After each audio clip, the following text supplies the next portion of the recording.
warahmatullahi wabarakatuh. Selamat pagi anak-anak. Gimana kabarnya? Alhamdulillah, luar biasa. Allahu Akbar. Yes. Oke, sebelum memasuki pelajaran, alangkah baiknya kita membaca basmalah terlebih dahulu ya. Bismillahirrahmanirrahim. Di sini saya akan memperkenalkan diri saya. Nama saya Bilqis Labbaikal Wahdaniyah. Biasanya dipanggil Bilqis. Saya berasal dari Desa Kalanganyar, Kecamatan Karanggeneng, Kabupaten Lamongan. Di sini saya akan mengajar pelajaran IPA, materi bunyi. Anak-anak sudah tahu apa itu bunyi? Ya, bunyi adalah salah satu bentuk energi, namun berbeda dengan bentuk energi yang lainnya. Energi bunyi dapat didengar. Ada beberapa macam bentuk bunyi, yaitu ada bunyi yang terdengar melengking atau tinggi dan ada juga bunyi yang terdengar lemah. Ada bunyi yang terdengar kuat dan ada juga bunyi yang terdengar rendah. Tinggi rendahnya bunyi dipengaruhi oleh frekuensi, amplitudo, dan resonansi. Di sini saya akan menjelaskan satu persatu ya. Frekuensi adalah banyak getaran per detik. Tinggi rendahnya bunyi ditentukan oleh banyak getaran bunyi tersebut. Semakin tinggi getaran bunyi, maka frekuensi yang dihasilkan semakin besar. Akibatnya bunyi yang dihasilkan semakin tinggi, terdengar tinggi atau melengking. Berdasarkan frekuensinya, bunyi dibedakan menjadi 3, yaitu infrasonik, audiosonik, dan ultrasonik. Apa itu infrasonik? Infrasonik adalah bunyi yang memiliki frekuensi di bawah 20 getaran per detik. Bunyi infrasonik tidak dapat didengar oleh manusia karena terlalu kecil, karena terlalu rendah. Dan bunyi ini hanya dapat didengar oleh beberapa hewan, oleh beberapa jenis hewan, yaitu seperti anjing dan jangkrik. Yang kedua, audiosonik. Audiosonik adalah bunyi yang dapat didengar oleh manusia. Bunyi tersebut memiliki frekuensi antara 20 sampai 20 ribu getaran per detik. Audiosonik juga dapat didengar oleh beberapa jenis hewan seperti anjing, jangkrik, dan lumba-lumba. Yang ketiga yaitu ultrasonik.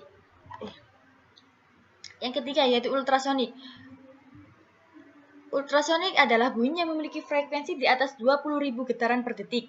Manusia tidak dapat mendengar bunyi ultrasonik karena frekuensinya terlalu tinggi. Hanya beberapa jenis hewan saja yang mampu mendengar bunyi ultrasonik seperti kelelawar dan lumba-lumba. Di sini, infrasonik bunyi yang terlalu rendah, maka dia tidak bisa didengar oleh manusia. Yang bisa didengar oleh manusia adalah audiosonik saja, karena getaran tersebut memiliki getaran 20 sampai 20 ribu getaran per detik.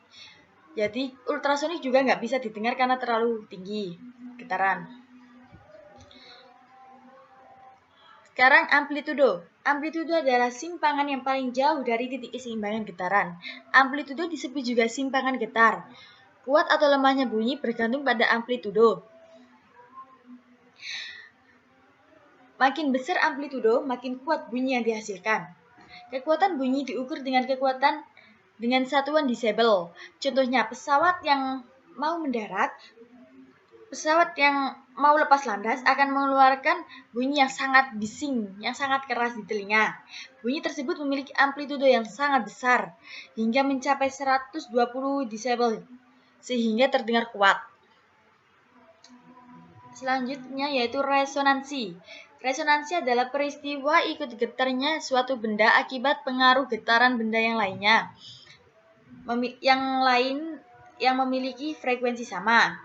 Berbagai alat musik seperti gendang, tambur, gamelan, dan gitar sengaja dibuat berongga untuk mempengaruhi resonansi.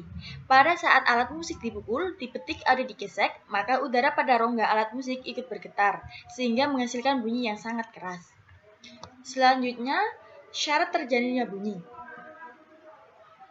Syarat terjadinya bunyi yakni berbagai bunyi yang didengar dihasilkan oleh benda yang bergetar. Benda yang bergetar dan menghasilkan bunyi disebut sumber bunyi. Beberapa contoh bunyi adalah pita suara manusia, garpu tala, serta alat musik seperti gitar, seruling, dan drum. Di sini anak-anak lihat, ini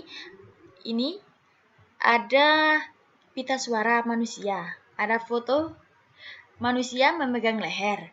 Lah, itu suara manusia berasal dari pita suara yang bergetar. Getaran pita suara dapat kamu rasakan dengan cara memegang leher pada saat suara atau berbicara. seperti di gambar ini. Yang kedua yaitu garpu tala. Ini garpu tala. Garpu tala merupakan sepotong baja yang memiliki cabang sejajar dengan ukuran yang sama. Seperti garpu yang biasanya yang kita buat makan mie, tapi ini cuma ada dua. Ada dua sisi aja, ada dua sisi yang sejajar. Garpu tala dapat menghasilkan bunyi. Caranya ketuk garpu tala dengan sebuah benda keras. Garpu tala akan bergetar dan mengeluarkan bunyi. Yang ketiga yaitu alat musik. Di sini ada beberapa contoh alat musik ya. Ada banyak macam alat musik, misalnya gitar, seruling, drum, piano, biola, dan trompet. Setiap alat musik memiliki bunyi yang berbeda.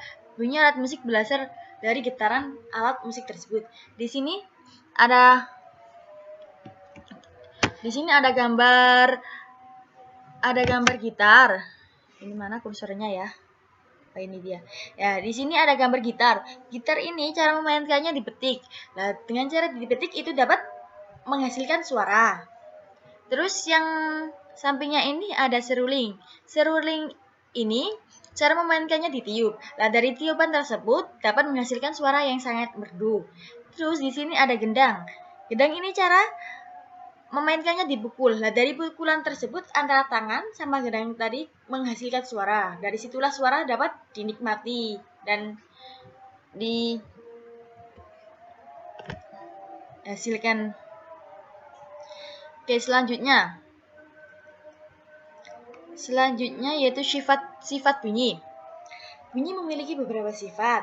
Ada bunyi yang merambat, ada bunyi yang dipantulkan, dan ada bunyi yang direndam. Beberapa sifat bunyi di bawah ini. Yang pertama, yaitu bunyi dapat merambat. Bunyi akan merambat melalui media perantara dan ditangkap oleh daun telinga. Bunyi akan merambat melalui benda padat, benda cair, dan gas udara. Di sini ada contoh bunyi merambat melalui kaleng bekas yang dikasih dengan benang. Nah, dari sinilah bunyi dapat merambat. Ketika ada dua orang, di sini seperti gambar dua orang gini memainkannya. Yang satu mendengarkan, yang satu berbicara. Di sini bunyi akan merambat melalui benang tersebut dan dapat didengar oleh satunya anak yang memegang, satunya ditaruh di telinga.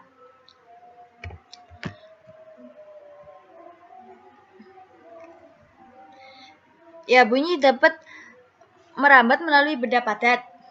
Misalnya kaleng, benang, besi, kayu, tanah, dan batu. Lah di sini di gambar di sini berarti ini termasuk bunyi akan merambat melalui benda padat. Karena merambatnya melalui benang. Terus yang kedua yaitu perambatan bunyi melalui benda cair. Bunyi dapat merambat melalui benda cair, getaran dari sumber bunyi akan menggetarkan molekul-molekul air dan ditangkap oleh telinga hingga menggetarkan gendang telinga. Terus yang ketiga yaitu perambatan bunyi melalui udara. Gas atau udara ya. Bunyi dapat merambat melalui udara, contohnya kita dapat mendengar suara kicauan burung, suara penjelasan guru di depan kelas, dan suara televisi karena udara sebagai media perantara. Selanjutnya yaitu bunyi dapat dipantulkan. Bunyi dapat dipantulkan jika mengenai benda padat keras seperti dinding, batu, kayu, besi, seng, dan kaca. Ada dua macam bunyi pantulan, yaitu bunyi gema dan bunyi gaung. Bunyi gema biasanya dihasilkan dari tebing. Tebing seperti ini ya, di gambar ini ada tebing. Jika kamu berteriak di sekitar tebing pegunungan, maka kamu akan mendengarkan gema. Gema suara kamu sendiri. Contohnya kamu kan naik gunung ya, kamu ada tebing. Di samping tebing kamu berteriak. Nah, di situ kamu akan menghasilkan suara gema. Terus yang kedua yaitu gaung. Gaung itu ruang yang kosong dapat menimbulkan gaung atau kedam. Gaung adalah bunyi pantul yang terdengar hanya sebagian yang bersamaan dengan bunyi asli. Akibatnya bunyi asli tidak terdengar jelas. Lah, ketika kamu berada di ruang kosong sendirian, kamu mencoba berbicara sendiri. Lah, di situ suara kamu akan menggaung, menghasilkan suara gaung. Terus yang ketiga yaitu bunyi dapat diredam. Nah, bunyi dapat diredam oleh bedah padat yang lunak seperti busa, karpet, dan kapas. Di sini ada contohnya studio musik ya. Studio musik Studio musik ini biasanya di samping studio musik, di dinding studio musik dikasih karpet lunak yang dapat meredam suara musik dari dalam, sehingga suara musik tidak sampai terdengar keluar karena sudah diredam oleh karpet tadi. Oke, sekian penjelasan dari saya. Apabila ada yang kurang jelas, bisa ditanyakan. Dan tugas hari ini adalah merangkum materi yang sudah saya sampaikan dan dikumpulkan. Oke, pelajaran hari ini, mari kita tutup dengan membaca hamdalah bersama-sama. Alhamdulillah. Sekian, terima kasih. Assalamualaikum warahmatullahi wabarakatuh. Anak-anak jangan lupa jaga kesehatan, pakai masker kalau keluar, cuci tangan, dan istirahat yang cukup. Dah, terima kasih.